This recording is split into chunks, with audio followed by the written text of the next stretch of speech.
Hi from Toronto. My name is John Keogh, and welcome to a new series with a focus on Vietnam. In this series, I'll talk to 10 people who are either living in Vietnam or have lived in Vietnam to get different perspectives on living there, doing business in Vietnam, and all of the other exciting things about Vietnam. And today I'm delighted to have with me the CEO of Cimigo, Richard Burrage. Good afternoon, Richard. Good afternoon. Thanks for having me. I'm delighted to have you and good to see you again. Richard, in the first minute or so, can you tell us a little bit about you and also about Cimigo? Sure. I'm a UK national, originally from London.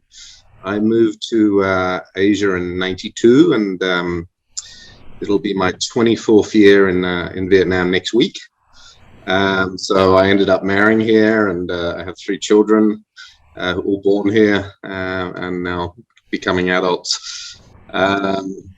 I started Cimigo. Well, next year will be our 20th year in operation, and Cimigo is a consumer market research agency business. So we serve local clients, international clients, and helping them enter the market or helping them grow their brands once they're on the ground here. Wow, 24 years in Vietnam. So you've seen a lot, you've experienced a lot, and experienced a massive growth in Vietnam for sure, and economic maturity. From your research, Richard, what are the key dynamics that's going on right now in the Vietnamese market? So we've been very fortunate. With COVID last year, it was very well managed, as you've probably read. It's one of the countries, given a 97 million population, that's controlled things very well with very few deaths and not so many transmissions locally. So we really were only locked down for 3-4 weeks back in March. So the recovery has been far greater than any of us would have anticipated. Of course, there was an impact. The economy would have typically been growing 6 to 7%. It grew just under 3% in 2020 full year. And what we're really seeing now is some of the changes helped on by people being at home or people having to work from home. So we're seeing a very propelled change, if you like, in the use of the digital world. Whether that's online travel bookings, even for domestic travel and shopping, food and beverage ordering, and things of that ilk. We're seeing a greater drive to convenience, so it's a very convenient place to be living when you're in one of the key cities in Vietnam. The internet economy, the digital economy, is now worth 14 billion in 2020. So it's come on at very high growth rates and really impacts every aspect of life, from travel, shopping, payments. So that's probably the biggest change. To put that in perspective, I suspect that online as a channel will surpass the modern trade in the next 3 to 4 years. So it's really growing phenomenally fast. The other thing that's really been helpful for the economy is that the export growth has been huge. So last year, $282 billion worth of exports. A lot of that to do with wood and furniture, electronics from a big manufacturer, Samsung, also apparel, primarily because people in the consuming markets of the US and Europe were staying at home and taking greater time to think about their home improvements and their health. So the economy here really did very well out of that. Wonderful. So you mentioned the digital expansion in Vietnam. So consumers are buying more online and it's growing significantly. What can you say, or what have you seen with regard to consumer debt and consumer consumption? Is there are they gravitating towards types of products that they're buying online? Is it, can they buy a motorbike or a car online, or is it just consumer goods and food delivery? It's sort of, food delivery was what brought along familiarity and built some trust in the whole process, and also helped that last mile of delivery develop. The logistics companies developed there, so that really helped the process. But people were already, pre-COVID, they were happily buying apparel, electronics, personal care items. A lot of baby items was a big category. But what COVID really did in that lockdown, that lockdown period just encouraged people to do more and more. They had more time online, of course, and they weren't allowed out, so they did a lot more. So that it's just it's just sped up a process that was going to happen naturally, but not so quickly. Consumer finance was really your question. So consumer finance has really evolved over the last 10 years. It's really grown to quite a significant part of the Vietnamese economy. Most of those loans start out as, buy an electronic appliance, typically a mobile phone. A smartphone is where it started. That gave the consumer finance companies your details, and then from then on, even those purchases were often at 0% interest sort of installment plans, but that then enabled them to reach out to you and offer you sort of cash loans. So that business is growing very quickly too. It's now highly competitive, and even for a lot of goods that have maybe valued over 3-4 million dong, so over $150-200, you can buy on installment now, and that's consumer finance companies sitting behind that online shopping channel. So it's helping them, and it's helping the online channel sell more as well. Gotcha.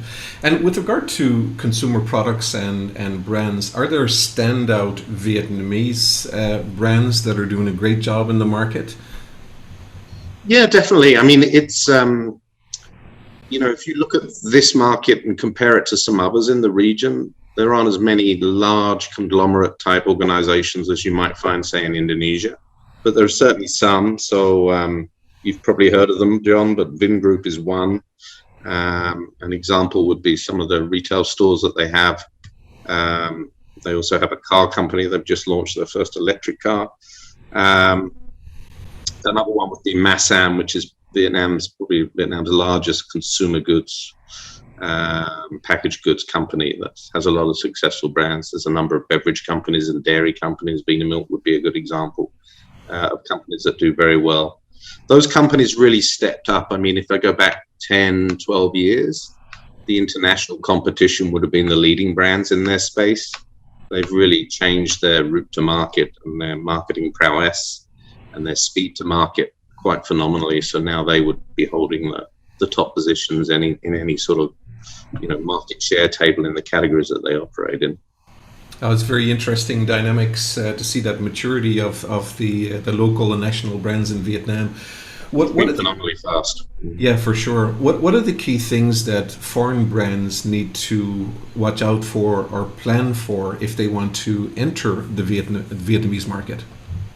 Well, you're speaking to a market researcher, so naturally I'm going to say they need to do market research, and Cimigo is the place to go. But beyond that, I mean, obviously they need to understand the regulatory environment. It does vary by sector. They need to get licensed. It looks complicated from overseas. It's really not very complicated when you're on the ground. But the route to market they need to explore, it can be quite complex. So, still the majority for any consumer goods company anyway, the majority of the shopping outlets are still traditional trade outlets. So they're mum and pop shops and wet markets, and there's a lot of them. Reaching 97 million people, they are spread out, and 65% of them are living in rural areas. So understanding the route to market, finding the right partners and the right distribution can be hard, and obviously with that complexity it can be a bit expensive. But where people probably go wrong most of the time is they believe the hype and the myths. There's a lot of reports published by reputable names that sort of do create a lot of hype about different sectors that isn't necessarily very accurate or very well researched. So it's really understanding what is the consumer market, who is the consumer, how am I going to reach them. Gotcha. So reaching out to Cimigo would be a smart move, I think. Definitely. Absolutely. Richard, in the final 30 seconds or so, you've been 24 years in Vietnam next week. What has that been like? What do you love about Vietnam? It's been, every day I learn. When you're looking at a culture from a foreign lens, if you like, and a foreign perspective, every day is a day that you learn. So that's great. Vietnam has a certain dynamic, a certain buzz that is always enthralling. There's high growth. So typically over the last decade, except for last year, growth has been somewhere between 6 and 7%. So that working in a high growth market always presents opportunities. So that's fun. From a personal point of view, people are really nice.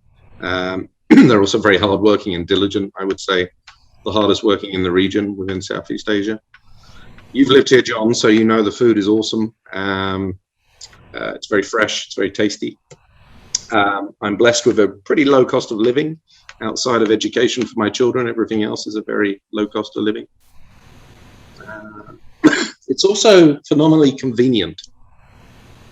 When I'm sitting at home now, I can literally call for almost any service and have something delivered to my home within 30 minutes.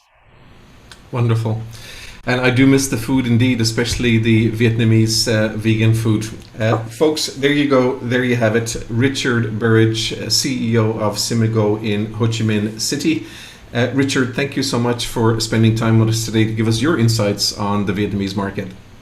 Thanks for having me. Nice to see you, John. Thank you.